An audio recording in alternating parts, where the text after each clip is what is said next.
परमार्थ संदेश के गाजियाबाद बुलेटिन में आपका स्वागत है। आज मंगलवार की प्रमुख खबरें इस प्रकार हैं। घोषणा के बाद भी नहीं खत्म हुई वकीलों की हड़ताल। कोर्ट रूम बंद कर वकीलों ने फूंका बार अध्यक्ष व सचिव का पुतला। जिलाधिकारी की अध्यक्षता में मनाया गया संविधान दिवस। देखा गया मुख्यमंत्री का लाइव प्रसारण कार्यक्रम। विभिन्न मांगों को लेकर भाकियू ने कलेक्ट्रेट पर किया प्रदर्शन। राष्ट्रपति के नाम भेजा ज्ञापन। दरोगा का बेटा निकला हथियारों का तस्कर। 17 बंदूकों के साथ एसटीएफ ने पकड़ा। AK-47 भी कर चुका है सप्लाई। नगर निगम में मनाया गया संविधान दिवस। महापौर ने दी शुभकामनाएं, कहा अधिकारों के साथ साथ कर्तव्य। गाजियाबाद की बेटी अंशिका चौधरी को मिला यंग साइंटिस्ट अवार्ड। गुलमोहर एनक्लेव में खुशी की लहर। विश्व कप कैरम प्रतियोगिता 2024 में भारत ने अपना परचम लहराया। सभी 7 स्वर्ण पदक जीते। गाजियाबाद में एक बार फिर वकीलों का प्रदर्शन शुरू हो गया है। प्रदर्शन के दौरान अधिवक्ताओं ने कोर्ट रूम बंद किया।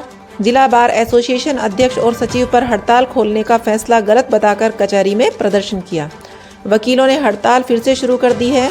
जिला बार एसोसिएशन अध्यक्ष दीपक शर्मा और सचिव अमित नेहरा के खिलाफ नारेबाजी की और उनके बैनर पर कालिक पोतकर विरोध जताया। साथ ही दोनों के पुतलों का दहन किया। अधिवक्ताओं ने कोर्ट बंद कराकर अनिश्चितकालीन हड़ताल की घोषणा कर दी है।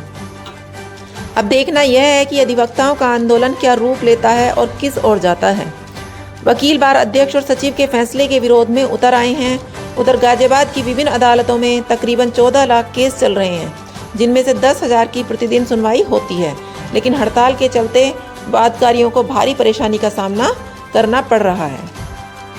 गाजियाबाद से जावेद खान की रिपोर्ट।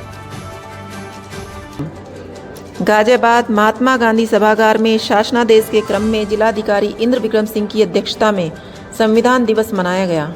कार्यक्रम के दौरान संविधान दिवस 26 नवंबर 2024 के अवसर पर संविधान की उद्देशिका पाठन कार्यक्रम लोक भवन सभागार लखनऊ में मुख्यमंत्री योगी आदित्यनाथ की अध्यक्षता में संपन्न हुआ, जिसका लाइव प्रसारण कार्यक्रम जिलाधिकारी इंद्र विक्रम सिंह की अध्यक्षता में कलेक्ट्रेट सभागार गाजियाबाद में देखा गया।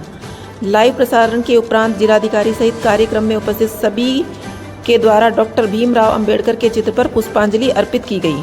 इसके बाद जिलाधिकारी द्वारा संविधान की उद्देशिका पाठन किया गया, जिसमें उन्होंने कहा कि हम भारत के लोग भारत को एक समत्व संपन्न समाजवादी पंथ निरपेक्ष लोकतंत्रात्मक गणराज्य बनाने के लिए तथा उसके समस्त नागरिकों को सामाजिक, आर्थिक और राजनीतिक न्याय, विचार, अभिव्यक्ति, विश्वास, धर्म और उपासना की स्वतंत्रता, समता प्राप्त कराने के लिए तथा उन सब में व्यक्ति की गरिमा और राष्ट्र की एकता और अखंडता सुनिश्चित करने वाली बंधुता बढ़ाने के लिए दृढ़ संकल्प रहे।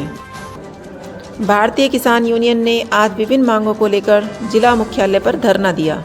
धरने के बाद मांगों से संबंधित ज्ञापन राष्ट्रपति के नाम अधिकारियों को दिया गया।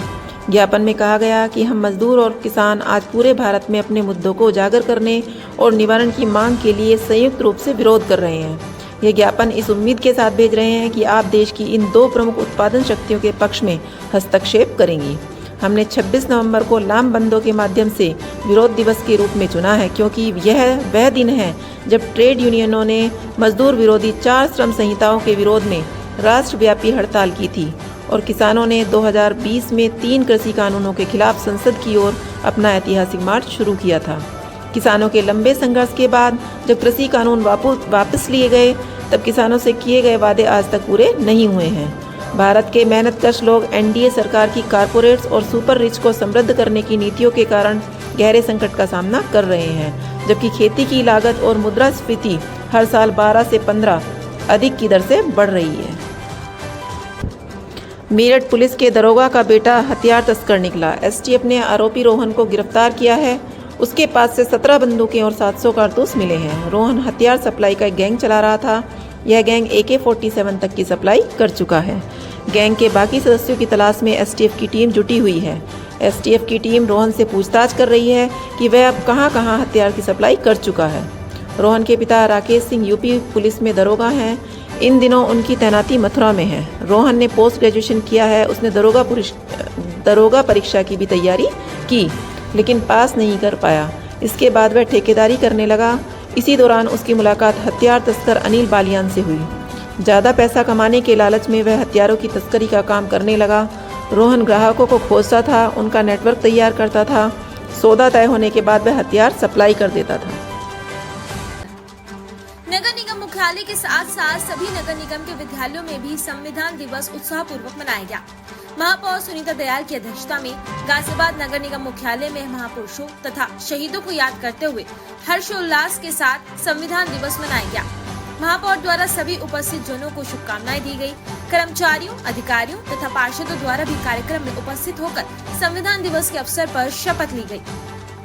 विद्यालयों में आयोजित कार्यक्रमों में प्रधानाचार्य तथा अध्यापिकाओं द्वारा अपने अपने कर्तव्यों का पालन करने की शपथ ली तथा जन जन को मोटिवेट करते हुए यात्रा भी निकाली गई। महापुरुषों की प्रतिमाओं पर फूल माला अर्पित की गई। महापौर सुनीता दयाल ने इस मौके पर कहा कि हमें अपने अधिकारों के साथ साथ कर्तव्यों का भी निष्ठा से पालन करना चाहिए। परमार सेवा ट्रस्ट की ओर से कल सुबह मुरादनगर नहर पर वानर भोज कराया जाएगा। गाजियाबाद में तहसील जीत एवं संजीव शर्मा के विधायक बनने की खुशी में यह प्रोग्राम आयोजित किया गया है। मीडिया प्रभारी डॉक्टर बी.के. शर्मा ने बताया, सुबह 27 नवंबर प्रातः 9:30 बजे व मुरादनगर पर यह कार्यक्रम आयोजित किया गया है। इसमें वानरों को उबले हुए चने, केले, बिस्किट, फल, कोल्ड ड्रिंक, मूंगफली आदि परोसी जाएगी। एकादशी पर खाटू श्याम जी का हुआ संकीर्तन। संजय नगर हनुमान मंदिर पर विराजे हुए खाटू श्याम बाबा की प्रतिमा के समक्ष आज एकादशी पर भव्य संकीर्तन संध्या का आयोजन हुआ, जिसमें प्रसिद्ध भजन गायक हरीश शर्मा ने खाटू श्याम जी के ऐसे भजन गाए कि भक्तगण नृत्य करने पर हेतु खड़े हो गए। बाबा की ज्योति को इंद्रेश तिवारी, वी.के. अग्रवाल, शिव कुमार शर्मा, सुरेंद्र पाल त्यागी, डॉक्टर नीरज गर्ग, हरिओम त्यागी, बबली ने प्रज्वलित किया। इस अवसर पर पंडित गजेंद्र शर्मा, लोकेश सिंगल, अरविंद गुप्ता, हेमंत कंसल, विपिन गुप्ता, वैशाली गुप्ता, चंदन सिंधुवानी, सुनील शर्मा, दीनदयाल गर्ग, अजय अग्रवाल, राकेश अग्रवाल, अखिलेश अग्रवाल तक विठल नितिन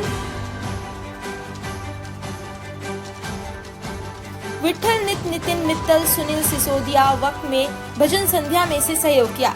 खाटू बाबा को भोग प्रसिद्ध एडवोकेट नरेश यादव और उनके परिवार ने लगाया। राकेश मार्ग स्थित गुलमोहर एनक्लेव सोसाइटी निवासी अंशिका चौधरी को GP Thakur young scientist award से सम्मानित किया गया है। महात्मा गांधी काशी विद्यापीठ एवं Indian academy of health psychology Banaras के तत्वाधान में आयोजित 3 दिवसीय अंतर्राष्ट्रीय सम्मेलन में अंशिका को बनारस में यह सम्मान दिया गया। इस सम्मेलन में मानव स्वास्थ्य पर विशेष चर्चा हुई। कार्यक्रम के समापन समारोह में बतौर मुख्य अतिथि उत्तर प्रदेश की राज्यपाल OSD डॉक्टर पंकज एल जानी शामिल हुए। कार्यक्रम में मुख्य अतिथि ने स्वस्थ रहने के लिए मनोवैज्ञानिक कारक को बहुत प्रभावी बताया। अवार्ड मिलने पर पूरे गुलमोहर एनक्लेव में खुशी का माहौल है और लोग उनके घर बधाई देने पहुंच रहे हैं। यह अवार्ड मिलने से अंशिका बेहद खुश है। उन्होंने इसका श्रेय अपनी मां रश्मि चौधरी और अपने गुरु S. वरदराजन को दिया है। अंशिका ने चेन्नई से मनोविज्ञान की पढ़ाई की है और वर्तमान में दिल्ली एम्स में कार्य कर रही है। अमेरिका के कैलिफोर्निया में आयोजित 6ठी विश्व कप कैरम प्रतियोगिता 2024 में भारत के खिलाड़ियों ने अपना परचम लहराया है। जिला कैरम एसोसिएशन गाजियाबाद के सचिव डॉक्टर प्रवीण कुमार ने बताया कि सारे ही इवेंट के स्वर्ण पदक भारत के खिलाड़ियों ने जीतकर एक बार फिर अनोखा इतिहास लिख दिया है। भारतीय टीम की सफलता का श्रेय कोच अर्जुन अवार्ड प्राप्त मरिया इरुद्यम को जाता है, जिनकी कड़ी मेहनत से कराई गई प्रशिक्षण से भारतीय खिलाड़ियों ने यह उपलब्धि हासिल की है। जिला कैरम एसोसिएशन गाजियाबाद की अध्यक्षा ऋचा सूद, कोषाध्यक्ष Devendra Kumar, all India carrom federation के नेशनल अंपायर एवं वर्ल्ड कैरम फैमिली, एक वैश्विक कैरम समुदाय के संस्थापक कुमार अजय आदि ने हार्दिक प्रसन्नता व्यक्त करते हुए भारतीय कैरम टीम एवं कैरम प्रेमियों को बधाई दी है। नए हैं कृपया लाइक और सब्सक्राइब अवश्य करें और हाँ, पहले आइकॉन अवश्य दबाएं ताकि आपको हमारी लेटेस्ट वीडियो का नोटिफिकेशन मिलता रहे। धन्यवाद।